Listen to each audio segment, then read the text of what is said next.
Good morning, everyone. I went to the Bernier rally last night and I saw Maxime Bernier deliver this speech. It was well done. I enjoyed it. I'm glad I was in the room for it. It was an important speech. This policy, I will be surprised if the other political parties don't respond to this. If they don't respond to this, I don't know what they're thinking, because I think these policies are very, very strong. And even just looking at Andrew Scheer's immigration policy, his immigration speech comparatively, he didn't give any information. Like, he didn't say, he said, we will take those who need Canada, those who Canada needs, and those who need Canada. That's what he said. And he didn't give a number. And a number is important. Why is it important? Well, I'm going to go through this whole speech because there's certain things that I highlighted because that's what I do. And I've got links to show you. And I'm going to read this speech and just kind of for the hard policy bits and for the turns of phrase and for the analogies, because it was a really good speech. I really enjoyed it. And I just want to read it and also show you the links that go along with it. So that's what I'm going to do. But first, I think I owe you guys a quick video of this, something that gets right to the point and just tells the policies. So here are the policies for the People's Party immigration platform. And I think they're so important. So I'm just going to read them and then I'm going to go through the speech. I'm going to go through the speech in a separate video. I know this is a minute and a half of intro, so thanks for sticking with me. Here we go. The People's Party policy on immigration. Given all of these considerations that I'll tell you about in a minute and principles, here are the policies that the People's Party of Canada proposes to implement if it forms the next government. First, immigration levels.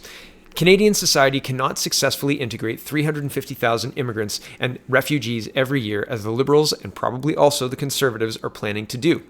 This is equivalent to adding one Nova Scotia to our population every 3 years, or one Manitoba every 4 years, and pack the majority of them into a few crowded cities. Support for immigration will continue to diminish, and social tensions are likely to rise if we continue doing this. We need to slow down. A People's Party government will substantially lower the total number of immigrants and refugees we accept every year from 350,000 to between 100 and 150,000, depending on economic and other circumstances. So the ceiling is 150,000. Second, multiculturalism. In a free society, immigrants have the right to cherish and maintain their cultural heritage. It should be clear that the People's Party will never support any government measure to force them to abandon it. But that doesn't mean we have any obligation to help them preserve it either, with government programs and taxpayer money. When they decide to move from their country of origin to this one, immigrants must be willing to leave some of their life behind and be prepared to become full members of their new country. The vast majority of Canadians rightly expect them to learn about our history and culture, master one of our official languages, and adopt widely shared Canadian values. Official multiculturalism is based on the false idea that there is no unified Canadian society, no distinct Canadian culture to integrate into, that we are all just a collection of tribes living side by side. We are all Canadians. We must focus on what unites us as Canadians, not what divides us. A People's Party government will repeal the Multiculturalism Act and eliminate all funding to promote multiculturalism. We will instead emphasize the integration of immigrants into Canadian society. Third, focusing on economic immigrants. If the main economic benefit that we derive from welcoming immigrants is that they answer the needs of sectors where there is a scarcity of manpower with specialized skills, then we should make sure we have a much higher proportion of skilled immigrants who can fulfill this need. It is irresponsible to have only 26% of all immigrants and refugees in this category. If we reduce the total number of immigrants but double that proportion to 50%, there will be no reduction in the absolute number of economic immigrants compared with previous years. A People's Party government will reform the point system and the various programs to ensure that our immigrant policy is focused on accepting a large proportion of economic immigrants with the right skills. We will accept fewer resettled refugees and will considerably limit the number of immigrants accepted under the Family Reunification Program, including abolishing the program for parents and grandparents. And we will change the law to make birth tourism illegal. Canada is not a shopping center where any foreigner expecting a child can come and buy citizenship or future education and employment opportunities for their children without following the proper immigration channels. Fourth, selecting immigrants who share our values. The safety and cohesion of our society depends on citizens accepting the basic Canadian values and societal norms I mentioned earlier. A People's Party government will ensure that every person hoping to immigrate to Canada undergoes a face-to-face interview and answers a series of specific questions to assess the extent to which they align with the values and societal norms. We will increase resources for CSIS, the RCMP, and Canadian Immigration and Citizenship to do these interviews, and through a background checks on all classes of immigrants. With fewer immigrants to process, there will be more resources available to achieve this. So more money for the processing and movement of these people to get them through queues faster, and fewer immigrants to process should help. Back to the article.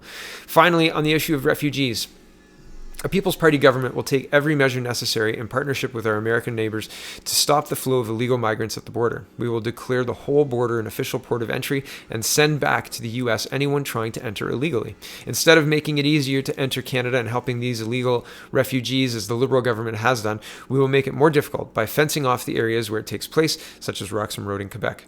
For resettled refugees, in addition to accepting a smaller number, we will rely on private sponsorships instead of having the government pay for all the costs of resettling these refugees in Canada. We will stop our reliance on the United Nations for refugee selection, and we will give priority to refugees belonging to persecuted groups who have nowhere to go in neighboring countries. For example, Christians, Yazidis, and members of other minority religions in majority Muslim countries, members of the Ahmadi community, and other Muslims in these countries who are persecuted because they reject political Islam and adhere to Western values, and members of sexual minorities. And finally, we will take Canada out of the United Nations Global Compact for Migration. Our immigration laws will be made in Canada for the interests of Canadians. Conclusion. This has been a long speech, so my conclusion will be brief. The primary aim of Canada's immigration policy should be to economically benefit Canadians and Canada as a whole. It should not aim to forcibly change the cultural character and social fabric of Canada, as radical proponents of multiculturalism want.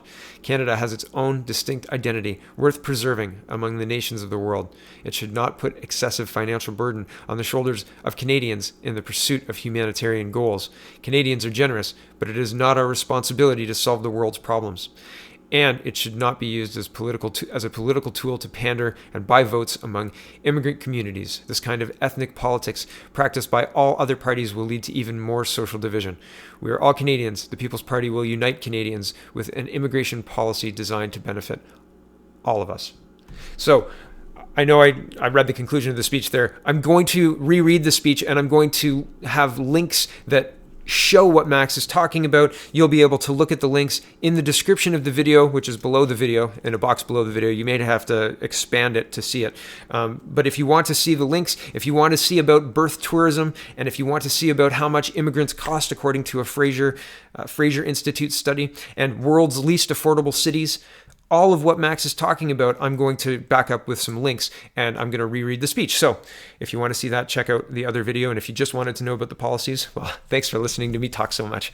Thanks for watching, everybody. Check out the People's Party of Canada.ca. And man, this policy makes me excited. It really does, because it makes sense and it puts Canada and Canadians first. We have to fix our problems here before we can pretend to the world we can solve all of theirs.